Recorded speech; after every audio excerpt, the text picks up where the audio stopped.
Data ఇలా ఇచ్చాడు అనుకోండి, if A by B equals to 2/3 ఉంది అనుకోండి. If A by B equals to 2/3 లేదా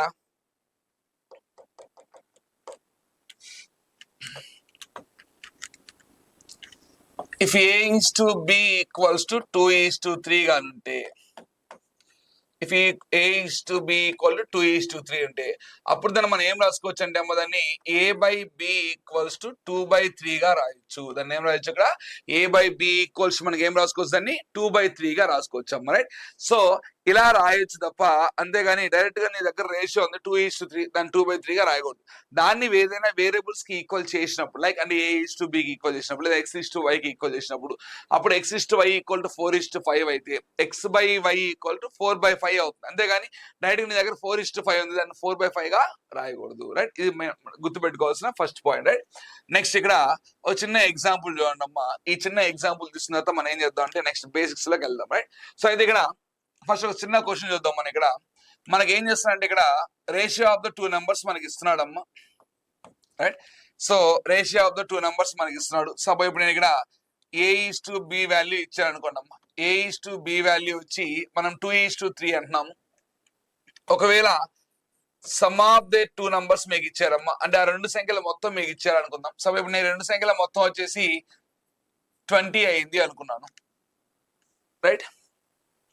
ఇప్పుడు నేను ఒకవేళ మిమ్మల్ని ఆ రెండు సంఖ్యలు కానీ కనుక్కోండి అంటే ఆ రెండు సంఖ్యలు కానీ కనుక్కోండి అన్నామంటే, రైట్?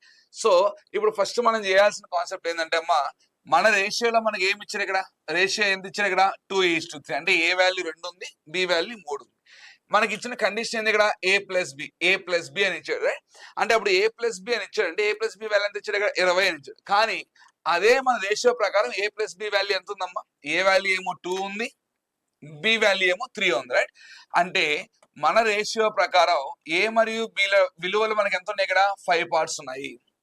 ఇప్పుడు ఈ 5 వాల్యూ మనకి ఎంత అని చెప్తున్నాడు ఆయన? 20 అని చెప్తున్నాడు.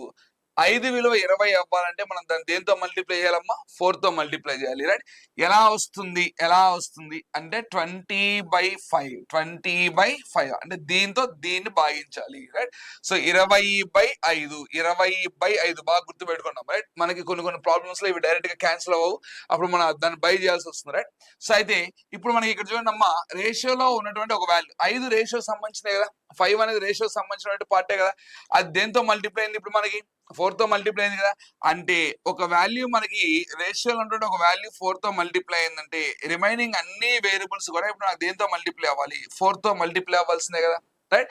అప్పుడు 2 into 4 నెక్స్ట్ అదే దీని వాల్యూ ఏమైందమ్మా? 3 into 4 అయింది, రైట్? 2 into 4 అంటే దీని వాల్యూ ఎంత? 8. 3 into 4 అంటే దీని వాల్యూ ఎంత? 12, రైట్? ఇక్కడ ఆల్రెడీ రాసినాం కదా, మరి ఇక్కడ ఎందుకు రాసినా నీకు డౌట్ రావచ్చు, ఓకేనా? ఇప్పుడు నేను చెప్తా చూడు. ఇప్పుడు నేను అడిగిన దానికి నాకు కరెక్ట్ గా సమాధానం ఇస్తున్నాను, రైట్? ఇక్కడ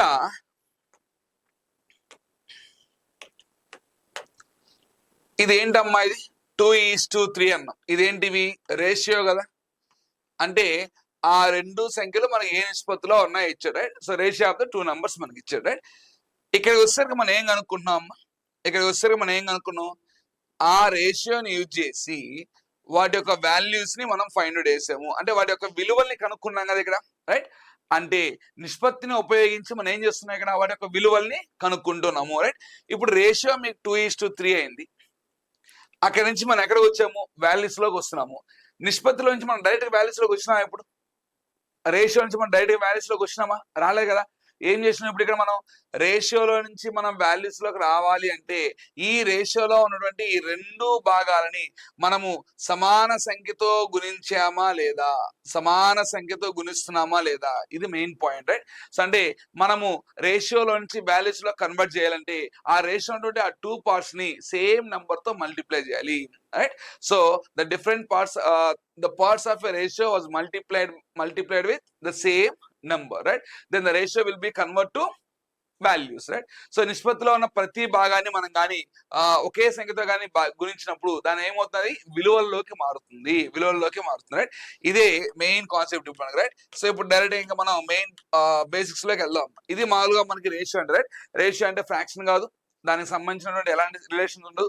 కానీ ఫ్రాక్షన్ సంబంధించినటువంటి ఏమైతే ప్రాపర్టీస్ మనకు ఉంటాయో అవన్నీ కూడా రేషియో అనేది ఫాలో అవుతుంది, ఖచ్చితంగా ఫాలో అవ్వాలి, రైట్. అయితే ఏంటి ఆ ఫాలోస్ అంటే, మనం రేషియోని ఎప్పుడు కూడా సింప్లెస్ట్ ఫామ్ లోనే ఉంచాలి. ఏమైనా క్యాన్సిల్ అయితే క్యాన్సిల్ చేసుకోవచ్చు, అన్ని ఒకే నెంబర్ తో డివైడ్ అవ్వాలి, రైట్. క్యాన్సిల్ చేసుకోవచ్చు. అదే విధంగా రేషియోలో ఉన్నటువంటి ఆ పార్ట్స్ మనం సేమ్ నెంబర్ తో మల్టిప్లై చేయొచ్చు, సేమ్ నెంబర్ తో డివైడ్ చేయొచ్చు. బట్ ఒక సేమ్ నెంబర్ ని యాడ్ చేయడం కానీ సేమ్ నెంబర్ ని లెస్ చేయడం కానీ రేషియోకి చేయకూడదు, రైట్.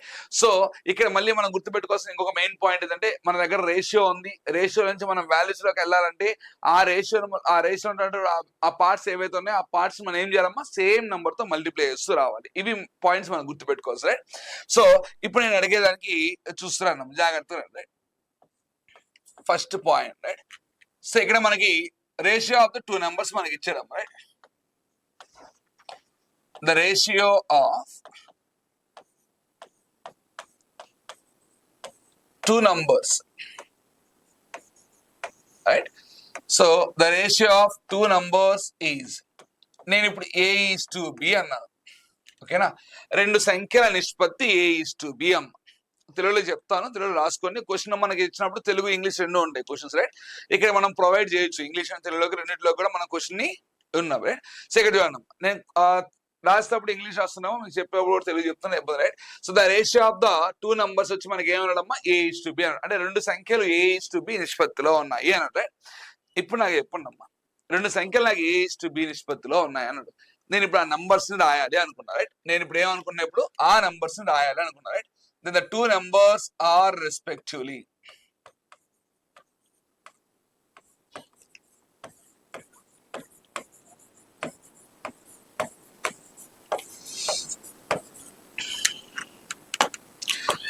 రైట్. అంటే ఇప్పుడు ఆ రెండు సంఖ్యలు మనకి ఏమవుతాయి, then the two numbers are, right.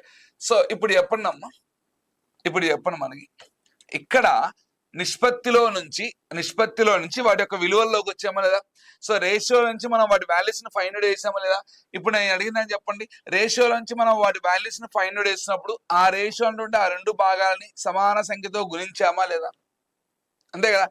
అయితే ఇక్కడ మనకు తెలుసు ఏ నంబర్ తో డివైడ్ చేస్తో మనకు తెలుసు, ఎందుకంటే ఒక కండిషన్ మనకి ఇచ్చాడు. బట్ ఇక్కడ మనకి ఎలాంటి కండిషన్ కూడా ఇవ్వలేదు, రైట్. అంటే ఇప్పుడు నేను ఆ రేషియో నుంచి నేను వాల్యూస్ లోకి చేంజ్ అవ్వాలి అంటే రేషియో A:B అనే రేషియో నుంచి వాటి వాల్యూస్ మనం కనుక్కోవాలి అంటే నేను ఇప్పుడు ఆ రేషియోని ఒక సేమ్ నంబర్ తో మల్టిప్లై చేయాలా లేదా. ఆ సేమ్ నంబర్ ఏదో మనకు తెలియదు కదా, రైట్. ఇప్పుడు నాకు ఆ సేమ్ నంబర్ తెలియదు కాబట్టి నేనేం చేస్తున్నా అంటే, ఇప్పుడు మనకి తెలియని విలువను ఏమనుకుంటామా, ఎక్స్ అనుకుంటూ రావాలి, రైట్. ఇప్పుడు నేను నా రేషియోలో ఉన్నటువంటి ఆ రెండు భాగాలని ఎక్స్ తో మల్టిప్లై చేస్తున్నాను, రైట్. అంటే ఇప్పుడు దీని వాల్యూ ఏమవుతుంది, ఇక్కడ A:x AX అవుతుంది, B:x అంటే BX అవుతుంది, రైట్. రైట్. ఇప్పుడు మన ఫస్ట్ స్టెప్ ఏమవుతుంది, రెండు సంఖ్యలు A:B నిష్పత్తిలో ఉంటే ఆ రెండు సంఖ్యలను వరుసగా AX మరియు BX గా రాయవచ్చు, right. So the ratio of the two numbers is A:B, then the two numbers are AX and BX respectively, right. So చాలా మంది చేసే మిస్టేక్ ఏంటంటే అమ్మా, ఎక్స్ అనుకుంటే వాళ్ళు మూర్ఖులు అవుతారు, ఎక్స్ అనుకోకూడదు, ఎక్స్ అనుకొని మనం మ్యాథ్స్ చేస్తే ఆన్సర్ రావు, ఇవన్నీ అంటుంటారు, రైట్. ఎక్స్ లేకపోతే మ్యాథ్సే లేదు, చూడు. ఎక్స్ ఉండాలా, ఎక్స్ లేకపోతే అసలు రాదు, రైట్. సో చాలా మంది వెళ్ళే లాజిక్స్, పిచ్చి లాజిక్స్ అని కూడా నేను చెప్తాను మీకు. ప్రాబ్లమ్స్ చేసేటప్పుడు ఎలాంటి మెథడ్స్ మిమ్మల్ని చెప్పి మోసం చేస్తున్నట్టు చెప్తాను. అయితే ఒకటే లాజిక్ అర్థం చేసుకోండి, ఎన్నో సంవత్సరాల నుంచి మీరు మ్యాథ్స్ ప్రాక్టీస్ చేస్తుంటారు, ఎన్నో క్లాసులు విన్నారు, యూట్యూబ్ లో ఎవరెవరు వీడియోస్ చూస్తుంటారు, అన్ని షార్ట్ కట్స్ ప్రాక్టీస్ చేశారు, అన్ని షార్ట్ కట్స్ తెలిసిన నువ్వు ఎగ్జామ్ హాల్కి వెళ్ళిన తర్వాత ఎందుకు ఆ షార్ట్ కట్ ని అప్లై చేయలేకపోతున్నావు, మరి ఎందుకు మ్యాథ్స్ చేయలేకపోతున్నారు, ఎందుకు మ్యాథ్స్ కష్టంగా మారింది. ఇక్కడ నేర్చుకున్నంతసేపు నీకు బాగున్నప్పుడు మరి ఎగ్జామ్ హాల్కి వెళ్ళినప్పుడు నీకు ఎందుకు అది కష్టంగా అవుతుంది. ఈ పాయింట్ ఎవరైనా ఆలోచిస్తే ఎవ్వరు కూడా షార్ట్ కట్స్ జోలికి పోరు, ఓకేనా. సో నీకు షార్ట్ కట్స్ అనేది ఎక్కడో 100లో ఒకదానికో రెండు దానికో మాత్రమే అప్లై అవుతాయి, మిగతా 98 దానికి షార్ట్ కట్స్ అప్లై కావు, ఓకేనా. షార్ట్ కట్ అనే పదం అనేది మ్యాథ్స్ లో ఉండదు, రైట్. మీరే చెప్తున్నారు, కొన్ని స్లోగన్స్ రాస్తారు గోడ మీద పెట్టేసి, ఓకేనా. సో ఏమేమి స్లోగన్స్ రాస్తారు, there is no shortcut for your success అని రాస్తారు. అంటే మనం జీవితంలో విజయం సాధించాలంటే దానికి ఎలాంటి షార్ట్ కట్ అనేది ఉండదని చెప్పని రాస్తాం. కానీ నువ్వు జీవితంలో ఎదగాలన్నప్పుడు నువ్వు షార్ట్ కట్స్ నేర్చుకుంటే నువ్వు రాసుకున్నదాన్ని నువ్వే బ్రేక్ చేస్తున్నావు చూడ. రైట్. సో ఒకటే గుర్తుపెట్టుకోండి, మ్యాథమెటిక్స్ ని కాన్సెప్ట్ ఓరియంటెడ్ గా చూసినప్పుడే మ్యాథ్స్ అనేది చాలా ఈజీగా ఉంటుంది. మ్యాథమెటిక్స్ అనేది ఎక్కడి నుంచో పుట్టింది కాదు, ఎక్కడి నుంచి వచ్చింది కాదు, అని ఇమాజిన్ చేస్తే బతికేది కాదు మ్యాథ్స్ అంటే. రైట్. ఇవన్నీ కూడా డెరివేటెడ్ థీరమ్స్, అన్ని ప్రతి ఒక్క దాన్ని వాళ్ళు ప్రూవ్ చేసి థీరమ్స్ అని చేసి పెడితే అది అట్లా ఉంది. కొంతమంది వస్తారు మ్యాథమెటిక్స్ అనేది ఇమాజినేషన్, జామెట్రీ అనేది ఒక ఇమాజినేషన్, ఇది మనం ఊహించుకోవాలి. ఊహించుకుని ఎక్కడ ఊహించుకుంటారు? రైట్. సో ఇవన్నీ లేవు. ఒకటే గుర్తుపెట్టుకోండి, క్వశ్చన్ చదవడం నీట్ గా రావాలి, ఒకటే మన మైండ్ లో ఉండాలి. మ్యాథ్స్ మనకి రావాలంటే ఫస్ట్ ఆఫ్ ఆల్ మనకి అనలైజింగ్ అనేది ఉండాలి. క్వశ్చన్ ని అర్థం చేసుకునేంత క్యాపబిలిటీ మన దగ్గర ఉండాలి. రైట్. సో ఆ ఇచ్చిన క్వశ్చన్ నీకు అర్థం కాకపోతే నువ్వు ఎలాంటి షార్ట్ కట్స్ దానికి అప్లై చేయలేవు. రైట్. సో ప్రతి ఒక్క ప్రాబ్లం కూడా నేను చెప్తాను మీకు, ఎలా కూడా చెప్తాను, బట్ ఓన్లీ కాన్సెప్ట్స్. కొంతమంది చెప్తారు ఇలా చేస్తేనే ఆన్సర్ వస్తుంది, ఇలా చేస్తేనే ఆన్సర్ వస్తుంది. అలా చేస్తే కాదు, ఎలా చేయాలో కూడా నేను చెప్తాను నీకు. రైట్. సో అయితే ఫస్ట్ ఇక్కడ ఈ 2 numbers నాకు రేషియో వచ్చేసి A:B అన్నప్పుడు ఆ 2 numbers అనేది మనం ఏమనుకున్నామా, AX గా BX. ఎందుకు మనం AX గా BX అనుకున్నాం అర్థమైందిగా ఇప్పుడు. అంటే రేషియోలో మనకి ఉన్నప్పుడు ఆ రేషియో మన వాల్యూస్ లో మార్చాలంటే సేమ్ నెంబర్ తో మల్టిప్లై చేయాలి, ఫస్ట్ పాయింట్. రైట్. నెక్స్ట్ ఇప్పుడు ఇక్కడ మనం రాసేటువంటి పాయింట్స్ చూడమ్మా. Some of the two numbers, right. రెండు సంఖ్యల మొత్తము అంటాం. Right. Some of the two numbers అంటాం. ఇప్పుడు some of the two numbers అంటే ఇప్పుడు ఈ రెండు యాడ్ చేయడమే కదమ్మా. అంటే ఇప్పుడు నువ్వేం రాస్తావు ఇక్కడ, AX ప్లస్ BX అని రాస్తాం. రెండింటిలో నుంచి X కామన్ ఉంది కాబట్టి X కామన్ ఉంది, దీని వాల్యూ ఏమవుతుంది ఇక్కడ, A+B. రైట్. అంటే రెండు సంఖ్యల మొత్తము అంటే నువ్వేం చెప్తున్నావు ఇప్పుడు నాకు ఇక్కడ X ఇంటూ A+B అని చెప్తున్నావు. రైట్. నెక్స్ట్ అదే విధంగా difference of the two numbers. Right. Difference of the two numbers, రెండు సంఖ్యల మధ్య భేదము. రైట్. రెండు సంఖ్యల మధ్య భేదము అంటే రైట్, AX మైనస్ BX కదా. అంటే ఇప్పుడు నేను ఇక్కడ X వాల్యూ కామన్ తీసాను, ఇప్పుడు దీని వాల్యూ ఏమవుతుంది ఇక్కడ, A మైనస్ B అయింది కదా. రైట్. నాకు ఒక చిన్న డౌట్ వచ్చింది, ఇప్పుడు దాని ఎక్స్ప్లెనేషన్ ఇవ్వండి, దానికి క్లారిటీ ఇవ్వండి. రైట్.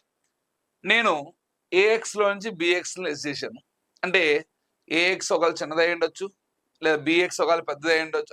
BX అనేది ఒకవేళ చిన్నదై ఉండొచ్చు, ఏది మనకు తెలియదు కదా. అంటే ఇప్పుడు నేను ఖచ్చితంగా పెద్ద దాంట్లో నుంచి చిన్నదాన్ని తీయాలా, చిన్న దాంట్లో నుంచి పెద్దదాన్ని తీసుకోవాలా? అంటే ఇక్కడ నేను అడిగేటువంటి మెయిన్ క్వశ్చన్ ఏంటంటే మిమ్మల్ని, రేషియో అనేది పాజిటివా నెగిటివా? నిష్పత్తి అనేది ఒక ధనాత్మకం అవుతుందా లేదా రుణాత్మకం అవుతుందా? ఇది నేను మిమ్మల్ని అడిగేటువంటి క్వశ్చన్. రైట్.